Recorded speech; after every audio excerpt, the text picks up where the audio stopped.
हर हर महादेव भक्तों। आज मैं आपको एक अमीर आदमी और भिखारी की कहानी सुनाऊंगी कि कैसे सारा चक्र कर्मों के खेल का है। एक दिन एक पैसे वाला आदमी शंकर जी के मंदिर में दर्शन करने के लिए गया। इस पैसे वाले आदमी ने बहुत ही कीमती जूते पहन रखे थे और उसने ऐसा भी सुना था कि मंदिर में अक्सर चोरी होती रहती है। इसलिए उसका मन नहीं किया कि इतने महंगे जूते मंदिर के बाहर छोड़कर जाए। जूते पहनकर वह मंदिर के भीतर नहीं जा सकता था और वह कीमती जूते बाहर छोड़कर जाना नहीं चाहता था। अब वह करे तो करे क्या? वह बड़ा उलझन में पड़ गया। थोड़ी देर सोच विचार करने के बाद उस अमीर आदमी ने मंदिर के बाहर बैठे भिखारी से बात की। उस अमीर व्यक्ति ने उस भिखारी को जूते संभालने के लिए दे दिए। भिखारी भी अमीर आदमी के जूते संभालने को राजी हो गया। फिर वह अमीर व्यक्ति मंदिर में पूजा पाठ के लिए भीतर चला गया। पूजा में बैठे बैठे उस अमीर आदमी के मन में ख्याल आया कि भगवान ने दुनिया कितनी विषम बनाई है कि मेरे जैसे कितने लोगों को महंगे जूते पहनने लायक बनाया है, लेकिन उस जैसे भिखारी को कितने लोगों को रोटी खाने के लिए भीख मांगनी पड़ती है। वह व्यक्ति मन ही मन भगवान से प्रार्थना करते हुए बोला कि आपने सब लोगों को एक समान क्यों नहीं बनाया? आपने सभी लोगों को एक जैसी सुविधा क्यों नहीं दी? उसने मन ही मन यह सोचा कि वह जाते समय उस भिखारी को 500 रुपये देकर जाएगा।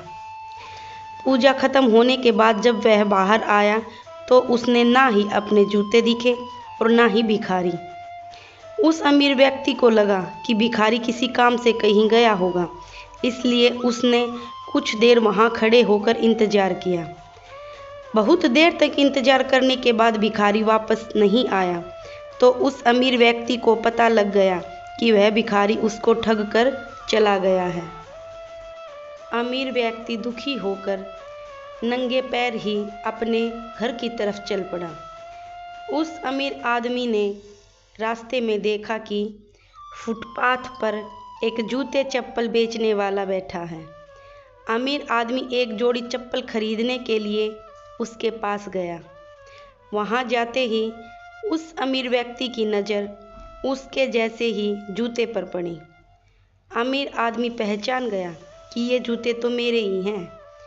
उसने बेचने वाले से पूछा तो बेचने वाले ने पहले तो मना कर दिया, लेकिन अमीर आदमी के बार बार पूछने पर और दबाव डालने पर उसने माना कि एक भिखारी इन जूतों को 500 रुपये में बेच के गया है। अब वह अमीर आदमी मुस्कुराते हुए वहाँ से अपने घर नंगे पैर ही चल दिया।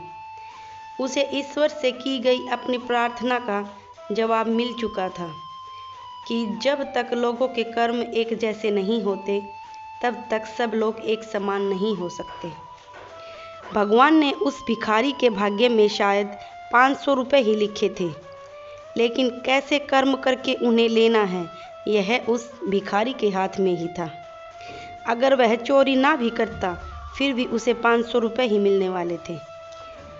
शायद उनके ऐसे कर्मों की वजह से ही आज वो एक भिखारी था। भक्तों, तभी तो कहते हैं कि हमारे जीवन में कर्मों का बहुत महत्व है। हमारे कर्म ही हमारी दिशा तय करते हैं। हम जैसे कर्म करते हैं हमें उसी के अनुसार अपने भाग्य में फल प्राप्त होता है। हमें हमेशा अच्छे कर्म करने चाहिए और भगवान की शरण में रहना चाहिए। इंसान बुरे कर्म करके अपना पिछला जन्म तो खराब कर ही चुका है और वर्तमान में बुरे कर्म करके वह अपने आगे आने वाला जीवन भी खराब कर रहा है। इसलिए भक्तों, हमें सदैव अच्छे कर्म करते रहना चाहिए। बोलो हर हर महादेव।